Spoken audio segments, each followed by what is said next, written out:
It was great because surface rush strikes me as batty on like certain pools and these stuff. Right?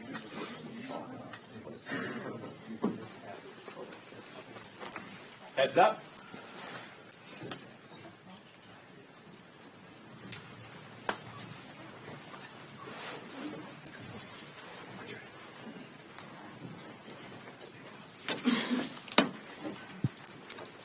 Well, Happy New Year, everyone. On behalf of the House Republican Conference, it is my honor to kick off the first leadership stakeout of this year, and we're excited as Republicans. Democrats have made the bed that they lie in, and they need to own their decisions every single day. Just recently, President Biden has been pardoning sex offenders, decreasing domestic energy, and forgiving even more student loan debt as he leaves his post. We need, as Republicans, to fight against this record of corruption and bad policies. Dems need to own this insanity. This is their mess, but we will clean it up. And fortunately, there is a better path forward. And it's a very stark contrast. But the difference between the Democrats and the Republicans is that our agenda is about opportunity, freedom, prosperity, and putting America first, while their agenda is about control, dependence, and America last. We have an opportunity for a massive political realignment, and we are excited about that. We have a unified Republican government that wants to put America first again. We also won on building diverse coalitions, and I'm committed to doubling down on these efforts as conference chairwoman. We ran on a political platform that is about being accountable to the people. The Democrats alienated the working class, while the Republicans proved we want to be the party of the bigger tent. We want more investments in America. We want energy independence again, not an increased reliance on foreign countries that hate us and hate what we stand for. We want to make our country safer. Today, the House is expected to vote on the Lincoln-Riley Act for people like Congressman Addison McDowell. The southern border is very personal, and he's going to speak. Unfortunately, he is perfectly equipped to talk about illegal immigration and why this matters in every community, not just the border states. And I'll turn it now over to Congressman Addison McDowell for some remarks. Thank you.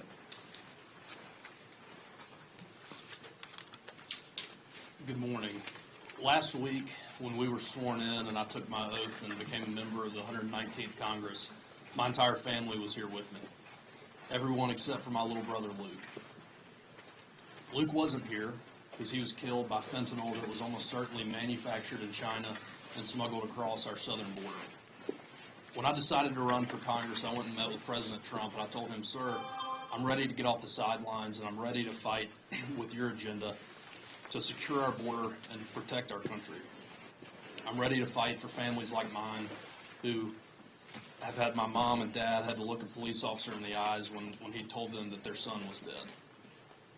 Every day that Kamala Harris and Joe Biden and the Democrats in Congress refuse to act, more people will die. That is why that was the number one issue for Americans across the country when we went to the ballot box. They looked at the president and the vice president and they said, "Y'all are fired." I'm looking forward to voting for the Lincoln-Riley Act today because for families like hers and like mine, this is a needed step. To those of you that are watching, I lost my little brother, and I'm in Congress so that you don't have to lose yours. I'm excited to get to work. President Trump, we need you here. January 20th cannot come fast enough. Thank you.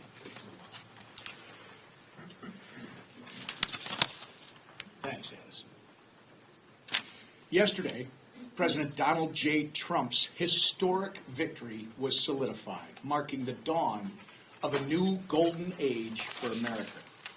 The time is now to restore our strength rebuild our prosperity, and reassert true leadership in our nation.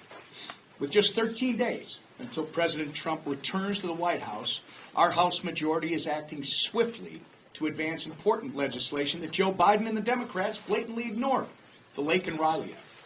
With Joe Biden, Chuck Schumer, and the party of lawlessness out of the way, the radical left's mission to enable criminal illegal aliens, yet people keep writing undocumented whatever, criminal illegal aliens at the expense of law-abiding Americans, it's no longer going to be tolerated.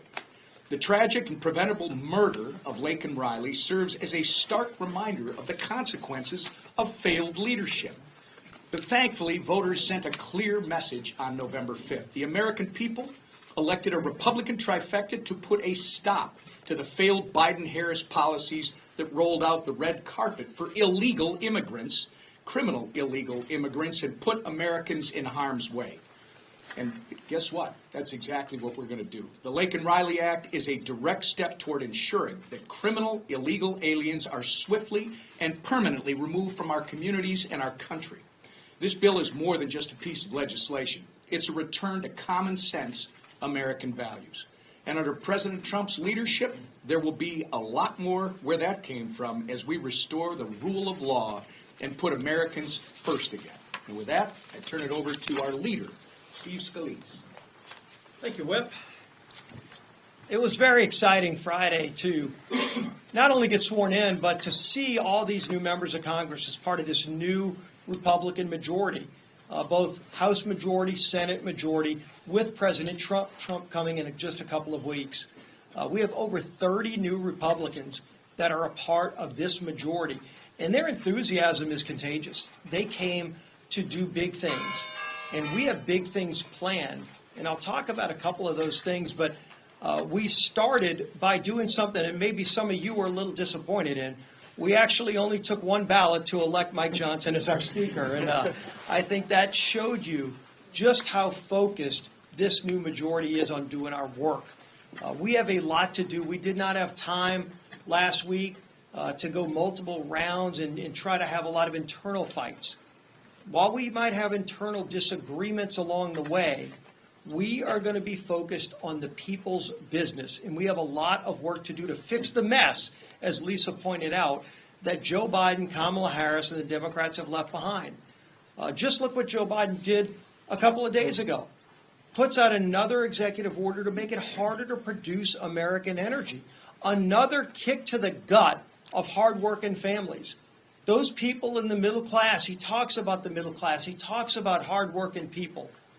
And yet he passes policy after policy to kick them in the gut and raise costs on them. Those actions on energy, anti-American energy policies, will raise costs even higher on those families who can't afford it. The good news for those families is help is on the way. We are starting the budget reconciliation process. We are already working with committee chairs. We've been doing this for months, but now we're doing it in a very direct way. We've worked with President Trump to make it clear that in February we're going to get our budget on the floor. The committees will be working by March to actually get the policies in place to not only secure the border, to get good energy policy in place, to reverse a lot of these radical regulations that are crushing families across America, but to just get Washington to have some common sense again, as President Trump has talked about, and then to move that through the House by April. By Easter. It's an ambitious agenda, but it's an agenda that all of us signed up for. We're starting today with the Lake and Riley Act, the bill we passed last Congress, but Chuck Schumer made it clear he was not going to allow through his far-left radical Senate. Well, now we have a new Senate, and John Thune wants to move that bill as early as this week. So that is good news to people like Addison. Real people like Addison who have real stories, where Washington had left them behind and didn't care about their problems. The good news for them is there's a new light in Washington. There's a new sign of hope in Washington where we're going to be addressing the problems that families are facing. And we're going to do it quickly. This is going to move at rapid speed because the problems America faces cannot wait. So this Congress is open for business, and it's ready to move fast. You're going to see that aggressive agenda led by our first ballot speaker, Mike Johnson. Well, thank you all, and welcome to the 119th Congress. It has already gotten off to a swift start, and it has to. And I tell you what, there's a real feeling on Capitol Hill right now in the midst of the snow and all the winter drama, as well as across the country. It really does feel like a new day in America. It really does. And we're excited about it. The excitement is palpable. Our members are ready to get to work, and we already are. We have hit the ground running, as we promised everyone we would on that campaign trail, because we have to fix everything, and it begins today. On Friday, we passed our rules package, as you all know, and that included 12 policy measures that prove to the people that House Republicans are serious about this, delivering on our promises. You'll see instant measures right out of the gates here to secure the border, unleash American energy, protect American elections, and return to common sense, which will be a primary theme of the new year for all of us. On Saturday and Sunday, we took all the House Republicans for workshops and lengthy retreats. We spent all day, both of those days, meeting and having important discussions about our policy agenda and what will happen over the next several months. You all heard me say over the last year we were developing, using my football metaphors, we were developing a playbook. And we have very well-designed plays, and now we're working out the sequence of those plays, working with the new head coach in that metaphor, which is President Trump, and our colleagues and teammates in the Senate Republicans. And we're excited about how all of that is rolling out. We trudged through the snow yesterday to certify the election, and that went off without a hitch. 38 minutes to certify the new president. That might be a record, I'm not sure, but it went off well.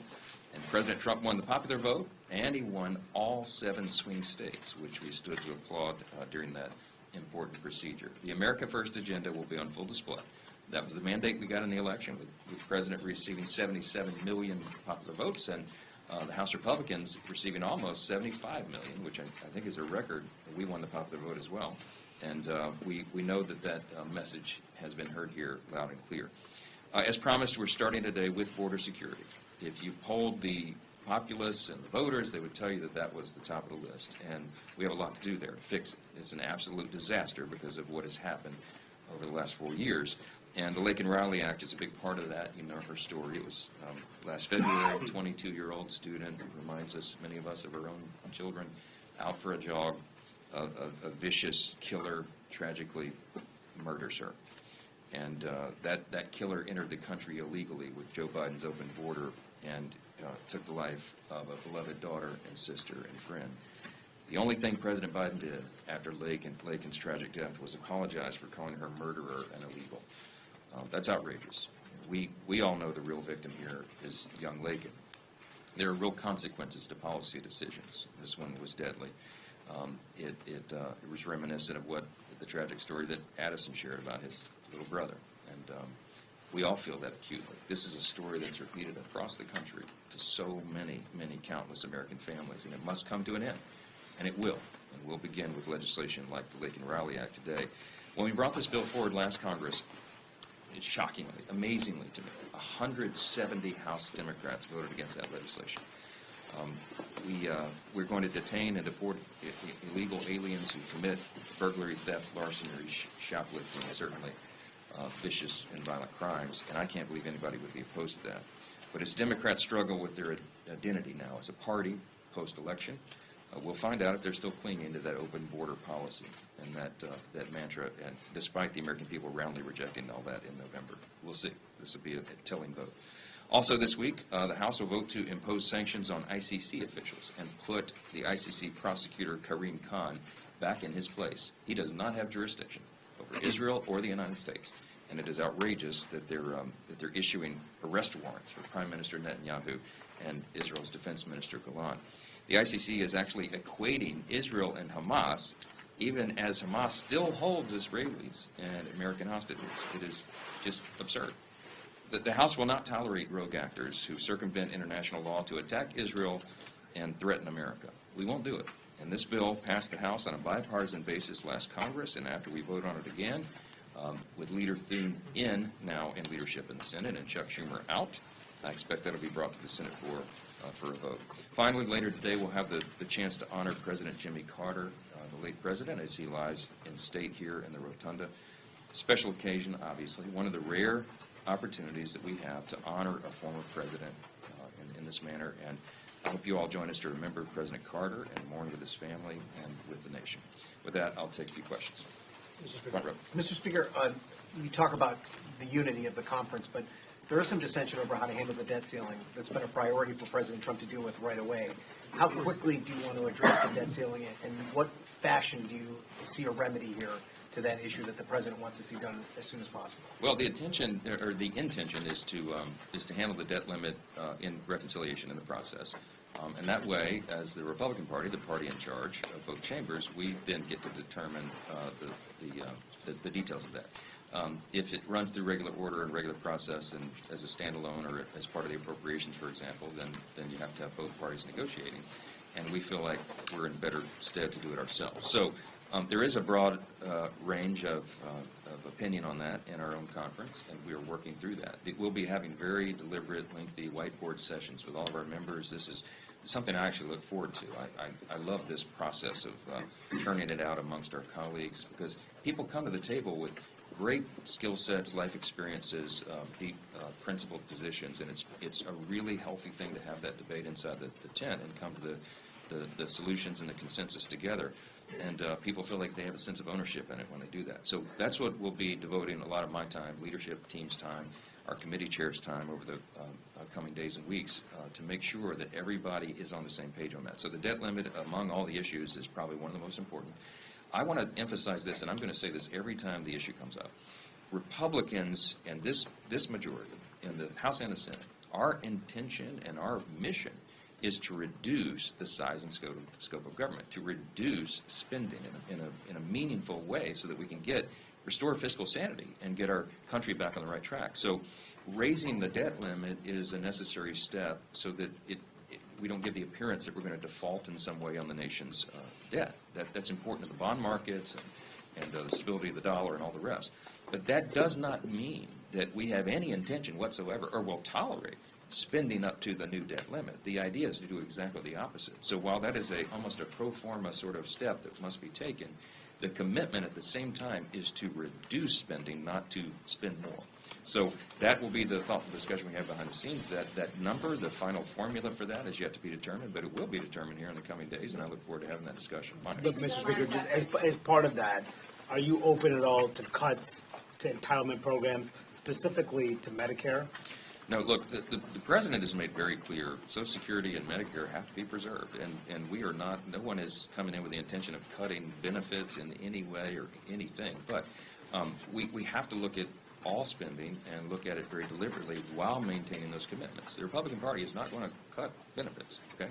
We've made that very clear over and over and over, and that's the commitment of the White House and the commitment of this Republican conference. We do know, however, at the same time, there are many, many areas of fraud, waste, and abuse. The government is too large. The agencies are too many. There are too many divisions and employees and all the rest, and there will be a very deliberate auditing of all of that in various aspects as we go through the process. The DOGE initiative, the project, is going on simultaneously, and we'll be dovetailing all that together. So our intention is to, by the end of this Congress, to show the American people we brought the government back down to a measurable state, so to speak, right? That it works more efficiently and effectively for the people. And the way you do that is to get back to the original intent, the primary roles of the federal government. And that's been expanded too much.